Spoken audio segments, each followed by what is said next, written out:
Hey guys, CJ here with Rift Supremacy. Today I'm going to be covering the Assassin leveling spec.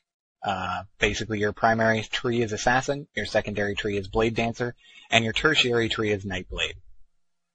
What we're looking at here is every 3 levels you will be getting an additional point, so that allows you to bounce back and forth between the Assassin and the Blade Dancer tree.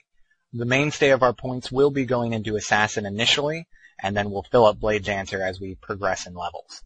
What we're looking at here is starting out, we're going to get our first 3 levels in Ruthlessness, which increases your critical hit chance. We're going to put the 1 extra point into Combat Expertise, which increases your hit chance. Level 4 and 5 will go into Ruthlessness, thus increasing your critical hit chance even more. And level 6, we're going to put a point into Puncture. We come back over to the Blade Dancer tree for our point there, put another point into Combat Expertise. Then back to the Assassin tree, we're going to pick up Murderous Intent for levels 7 and 8, which are going to increase your physical damage output all across the boards. Level 9, we're going to put a point into Cloak and Dagger, and then come over here to Blade Dancer for our additional point into Combat Expertise. Levels 10 and 11, we're going to finish up with Cloak and Dagger, and then 12, we're going to put 1 point into Silent Footsteps. Come back over to the Blade Dancer tree, put a point into Combat Expertise there, and then head back to the Assassin tree as we're leveling. Right now we're at level 12. We're going to put level 13, finish up Silent Footsteps. Level 14 and 15 are going to be Cruel Vengeance. And then our point into Combat Expertise. Level 16 is going to be Backstab. And then 17 and 18 are going to be Magnify Pain. We come back over to the Blade Dancer tree for our additional point. We're going to put that in Reprisal there. Then moving on, for levels 19 and 20, we're going to put 2 points into Cruel Vengeance. And level 21, we're going to come up here for Improved Stealth, which is the best thing in this tree. It makes your stealth last permanently. So that's really good. Our extra point will come over here for Blade and Fury. We'll put it in there. Then levels 22, we're going to put 1 into Foul Play. 23 is going to be Subterfuge, and 24 is going to finish up Subterfuge. We'll come back over to the Blade Dancer tree, put our 1 point in Blade and Fury, and then move on back to the tree here, the Assassin tree. Now, in the Assassin tree, there's a couple things you could do at this point. I recommend putting the last 25 point into Cruel Vengeance, so we'll do that. 26 and 27 are going to be in Advanced Flanking. And then we come back over to our tree here for our additional point, put a point into in the Blade Dancer tree under Strike Back, and then back over to the Assassin tree for 28, 29, and 30 level, you're going to put the points in Poison Potency. We'll come back to the Blade Dancer tree and finish up Strike Back, and then for level 31, we'll put the point into Slip Away. Now at this point, you've basically maxed out your Assassin tree. If you feel like it, there's other points you could put in here. I honestly don't recommend it. The tree that is set up here is probably one of the quickest and most efficient ways to level via Assassin. So at this point, you can start putting your additional levels and bonus level points into Blade Dancer. What we're looking at now is we're going to put a point into Sprint for level 32. And then we'll start getting Ambidextrous, which increases your dexterity. Then we're going to go with Combat Culmination for the 3 points there. And 1 more point into Ambidextrous for the final point there. And then we'll put a few points here in Deadly Dance. That's a really good skill, basically because instead of using Final Blow, you'll be using Deadly Strike as your finisher, because the Blade Dancer finisher Deadly Strike does more damage than the Final Blow one does. That's in the Assassin tree. Now we're going to pick up Flash of Steel and Counterbalance.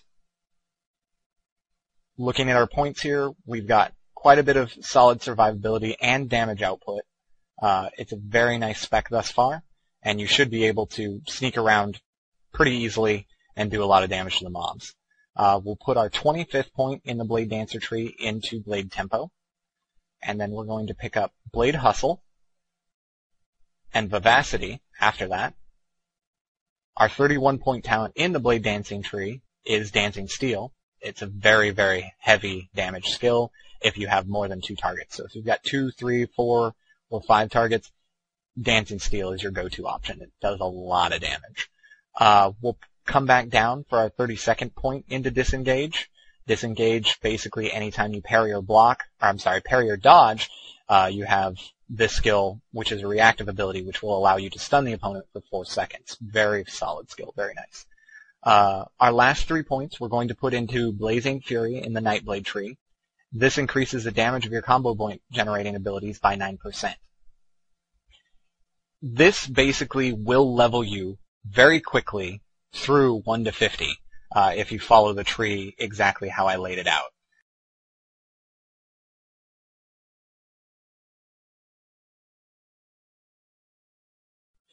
Hey guys, CJ here with Rift Supremacy. Wanted to take a moment to show you my level 50 rogue. His name's Fenrir on the Kaleida server. Looking at my gear here, showing you some of the things I've gotten so far. I've been 50 for about a week now. Already I've got quite a few pieces of really nice gear. Got my sword here, my trinket, and nice pair of pants. I also have had the chance to get quite a bit of blue quality gear. In fact, that's the lowest quality gear I have. Also have the best source machine you can get in the game. Takes a bit of time to get that, but it's definitely worth it.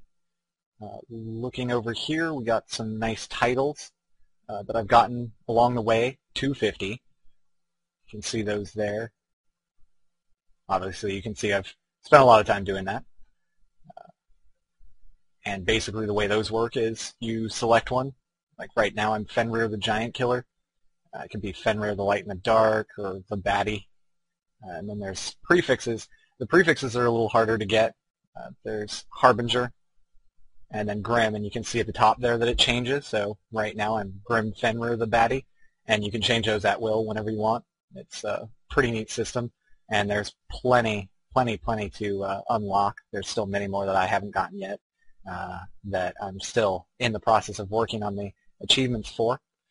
There's also my specs here. I've had a lot of time to work on these. Also, the amount of money it costs to get them is nothing to scoff at. The first one is quite a bit, and then the third and fourth one are consecutively more. Then I've also got about 47 plat left over. You can see that at the bottom right, which in this game is actually a pretty good amount of money. So you see I've got my support heal spec that I'm currently using. I got my PvP spec here and my PvE spec. So, you know, depending on the situation, I can switch around whenever I want. And that's just one of my 50s. I wanted to also show you Oleander, another 50 that I have. Show you the epic mount, maybe run around a little bit so you can see some of the higher level zones. If you give me one moment, I'll switch over here and you'll see what I'm talking about. Alright, here we have Oleander. This is my level 50 warrior. Spent a lot of time working on this one also. As you can see, I have my nice little pet Mochi here. At the bottom right, you'll see I only have 15 plat. The reason for that is the Swift Copper Armored Warhorse. This is one of the best mounts you can get in the game. And get a good look at that. It's pretty nice looking. It's kind of expensive. They're about 125 plat or 135 plat. But again, like I said, they're the fastest mount in the game. Can get around much quicker than pretty much anybody else. And that's pretty much it. Obviously, it put a lot of work into this character also, so you can see I've got some pretty solid gear on this one too. And again, the best source machine in the game.